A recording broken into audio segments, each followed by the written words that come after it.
Right, so in this video we're going to talk about substitution rule for definite integrals. That's the area under the curve question when we've got numbers here and here. And really all it says is that we're going to go ahead and substitute completely, right? If u is g of x, and then my du is g prime of x dx here, where f, this f right here, is the derivative of my antiderivative. We want to go ahead and substitute completely, meaning that right here we've got u limits. Now, it is a matter of style.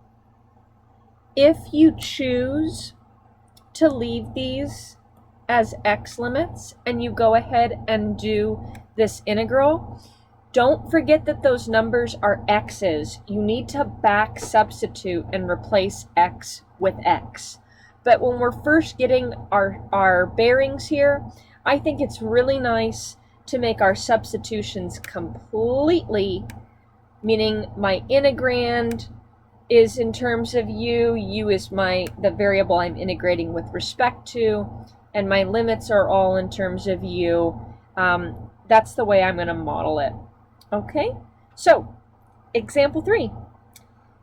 Find the area under the curve ln x divided by x, really the area between that curve and the x-axis, bound by the vertical lines x is e and x is e squared. I'm going to do some scratch to make my choice of u. Remember, division really is multiplication. It's multiplication by the reciprocal, right? ln x divided by x is ln x times 1 over x. So I really only have two choices of u here. If I chose u to be 1 over x, I don't want to do that, but if I let u be 1 over x, u is x to the minus 1, du dx is minus x to the minus 2, I don't have that as a factor, as times that thing in the integrand. So that's not a useful choice of u. However, if I let u be ln of x, the derivative of u with respect to x is 1 over x. I have that sitting right here as a factor, multiplication, in the integrand. So du is 1 over x dx. Here's my u, ln x. Here's my du, 1 over x dx. I could choose to leave these as x limits and back substitute and get everything in terms of x, but I'm going to go ahead and change those to being u limits. So when x is e, when x is the number e, what's u? U, which is the ln of x, it's the ln of e. Remember what logs do? They take in powers of their base. Ln is base e. And they spit out the exponent. E to what power is e? E to the 1 is e. So making this substitution, how about yellow? When x is e, what's u? U is 1. Also, when x is e squared, what's u? Oh, not e squared, e to the 6th. All right. U, which is ln x, u is ln of e to the 6th. ln takes in powers of e and spits out the exponent. E to what power is e to the 6? E to the 6 is e to the 6. So when x is e to the 6, u is just 6.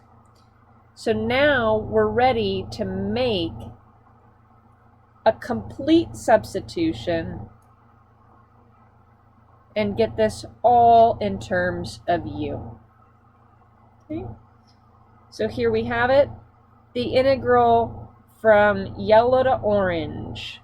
Okay, the integral from 1 to 6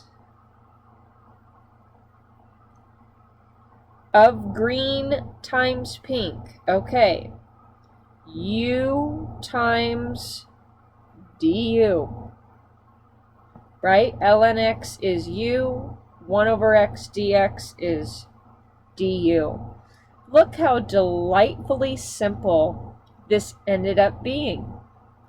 I'm integrating u with respect to u.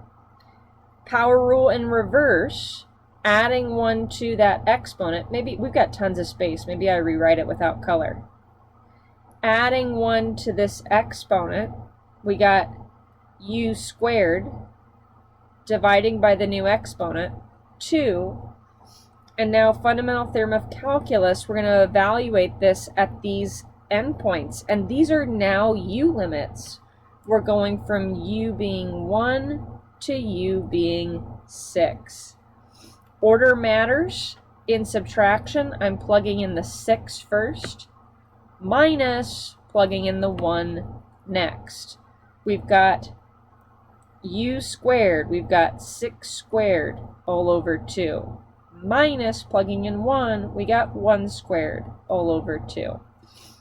Right? Plugged in the 6 first, the 1 second, and we're taking the difference. All right, 6 squared is 36. 1 squared is 1.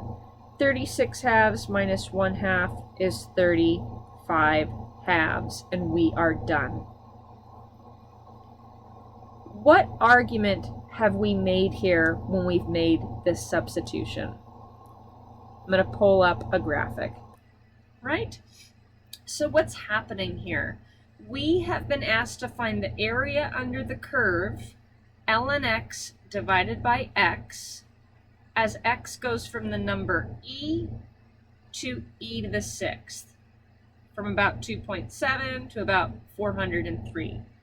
So what we've done when we've made this substitution completely, right? When we made this substitution completely, we were just integrating u with respect to u as u went from 1 to 6. So when you make this substitution, you're actually finding the area under the curve y equals u. Here I'm on the u-y plane as u goes from 1 to 5. And so the area under this curve is 35 halves. That's the exact same number as the area under this curve, ln x over x, bound by these vertical lines. And what's so profound to me, not only did you deform this into an area that's an easier area to find, but fundamental theorem of calculus part 2, when we're going ahead and evaluating that definite integral, you're not actually taking a limit of a Riemann sum here. What you're doing is you're asking yourself a different question. What's an antiderivative for this function, and evaluating it at the endpoints. That length is the same number as this area, which is the same number as this initial area that was harder for us to find. Pretty cool.